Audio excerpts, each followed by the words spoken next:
Olá, eu sou o professor Antônio Gonçalves Sobreira, eu sou graduado em Filosofia, em Teologia, sou mestre em Filosofia e irei ministrar para vocês esse curso sobre o Gênesis, mito ou plágio.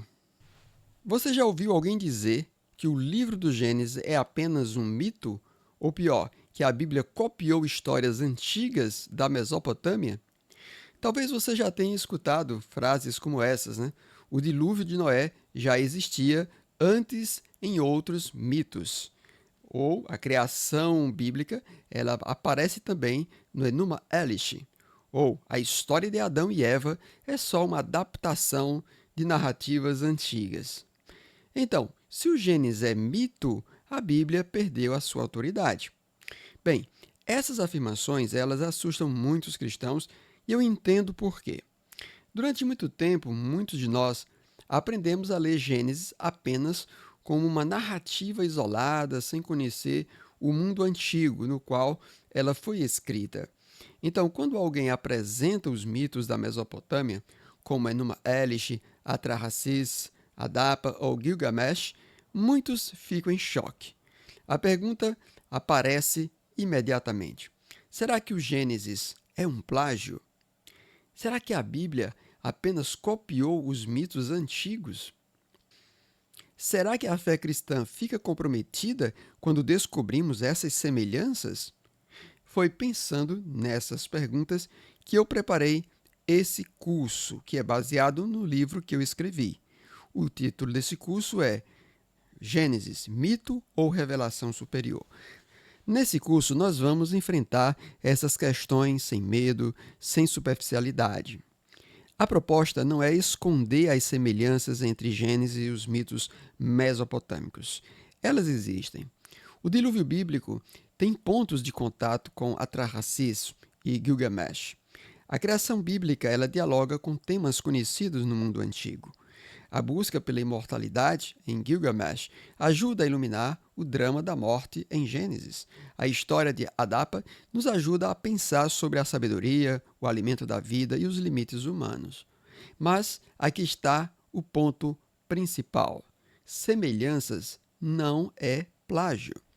E mais do que isso, quando nós comparamos Gênesis com os mitos da Mesopotâmia, não descobrimos uma Bíblia menor, descobrimos uma Bíblia teologicamente mais profunda. Nos mitos mesopotâmicos, os deuses, muitas vezes, eles criam a humanidade para trabalhar no seu lugar. O ser humano ele aparece como um servo, um escravo dos deuses, quase como uma mão de obra para aliviar o cansaço dos deuses. No livro de Gênesis não é assim. Em Gênesis, o ser humano ele é criado à imagem de Deus. Ele recebe dignidade, vocação, responsabilidade e bênçãos. Nos mitos antigos, a criação muitas vezes nasce de conflitos violentos entre os deuses. Em Gênesis, Deus cria pela palavra. Não há ali cadáver de um Deus transformado em um mundo. Há um Deus soberano, livre, bom, transcendente, que cria, ordena e abençoa a sua criação. Nos mitos da Mesopotâmica, o dilúvio ele pode aparecer como resultado do incômodo dos deuses com o barulho humano. Mas, no Gênesis, o dilúvio ele está ligado a uma crise moral, violência, corrupção, a desordem humana. Você percebe a diferença? O Gênesis não apenas repete os temas antigos, ele o transforma, ele os apresenta em uma nova luz.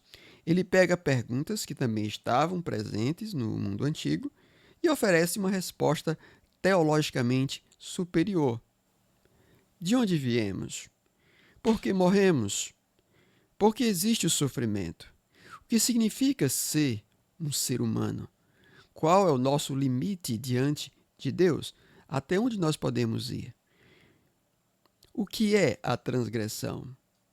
A história de Adão e Eva é uma queda ou é uma ascensão? A árvore da vida é um símbolo da imortalidade perdida? O dilúvio é apenas destruição ou também recomeço? Tira. No mundo antigo, mito não era simplesmente uma fábula falsa. Era uma linguagem simbólica para falar das origens do mundo, dos deuses, da humanidade, da morte e também do sentido da vida. Por isso, neste curso, nós vamos aprender a ler Gênesis com mais profundidade.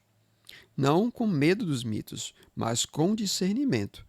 Você vai entender o que são os mitos mesopotâmicos, quais são as semelhanças reais com Gênesis e, principalmente, quais são as diferenças decisivas. Nós vamos estudar Enuma Elish, Atrahasis, Adapa, Gilgamesh. Nós vamos comparar esses textos com Gênesis 1, 3 a 11. Vamos analisar a criação, o Éden, a transgressão, as roupas, a árvore da vida, o dilúvio, a mortalidade humana. E, ao final, você terá condições de responder com segurança. Quando alguém disser, Gênesis é apenas um mito. Gênesis foi copiado da Mesopotâmia.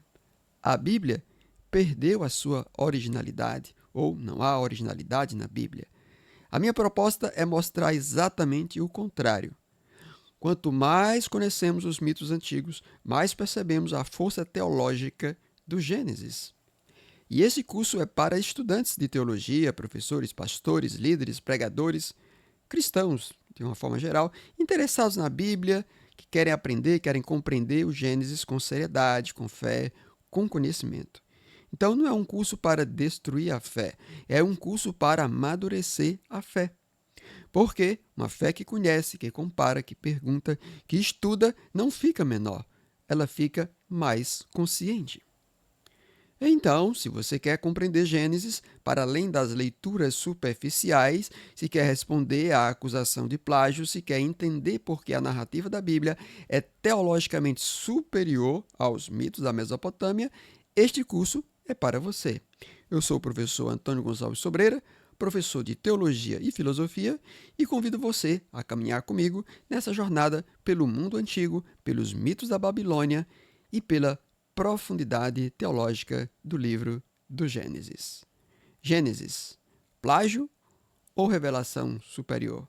Descubra ficando conosco até o final desse curso. Até as próximas aulas.